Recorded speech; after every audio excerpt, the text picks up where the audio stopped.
اعوذ باللہ من الشیطان الرجیم بسم اللہ الرحمن الرحیم السلام علیکم ورحمۃ اللہ وبرکاتہ۔ آیت الکرسی کا پاورفل عمل پڑھنے کو تو ہر کوئی آیت الکرسی پڑھتا ہے اپنے اپنے حساب سے، لیکن جو ہم آپ کو بتانے لگے ہیں یہ فقیر کا عطا کیا ہوا عمل ہے۔ الحمدللہ جس نے پڑھا مالک نے کرم اور فضل کیا اور دنیاوی مسائل بھی حل ہوئے۔ اگر 20 عمل کریں تو سب کے مشاہدات علیحدہ ہوتے ہیں، سب عمل کرتے بھی نہیں، چند ہی جو خلوص سے کرتے ہیں وہ کامیاب ہو جاتے ہیں۔ عمل کچھ اس طرح ہے کہ فجر کی نماز اور عشاء کی نماز کے بعد اول آخر 11 مرتبہ درود ابراہیمی اور درمیان میں آیت الکرسی 21 مرتبہ اس طرح پڑھنی ہے کہ جب اللہ لا الہ الا هو الحی القیوم پر پہنچے تو اس آیت کی تکرار 21 دفعہ کرنی ہے، یعنی کہ یہ آیت 21 دفعہ پڑھنی ہے۔ اس کے بعد آخر تک آیت الکرسی پوری پڑھنی ہے۔ اس طرح یہ عمل 1 مرتبہ ہوا، اس طرح ٹوٹل 21 مرتبہ پڑھنی ہے اور 21 دن پڑھنی ہے۔ یہ تو تھا عمل، اس کو کس مقصد کے لیے پڑھا جاتا ہے؟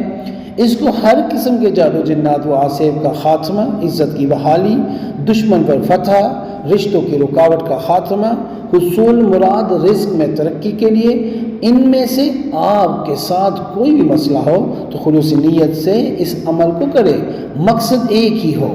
اس کی اجازت عام ہے۔ اگر آپ چاہتے ہیں کہ کوئی ایسا عمل ہو جو دوسروں کے مسائل بھی حل ہو تو میری نظر میں اس عمل سے بڑھ کر کوئی عمل نہیں، شاید اس سے بھی طاقتور ہو کہ نہیں سکتے۔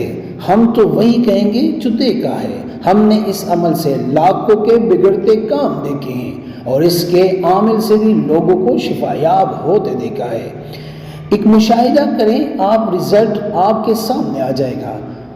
اوپر جو مسائل لکھے ہیں، اگر کوئی ان مسائل میں جکڑا ہوا سائل آئے تو اسے اسی طرح عمل بتائیں جس طرح اوپر لکھا ہے۔ چند افراد کو بتائیں، پھر دیکھیں کس کس کے مسئلے حل ہوئے ہیں۔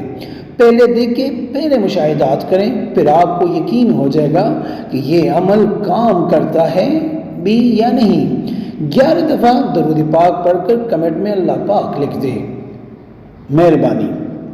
امید کرتا ہوں آج کی ویڈیو آپ کو پسند آئی ہوگی۔ اگر پسند آئی ہے تو برائے مہربانی اس کو لائک کریں، شیئر کریں تاکہ دوسرے بھی اس سے فائدہ اٹھا سکے، اور ہمارے چینل کو بھی لازمی سبسکرائب کریں اور بیل آئیکن کو کلک کریں تاکہ ہماری ہر نئی آنے والی ویڈیو آپ کو مل سکے۔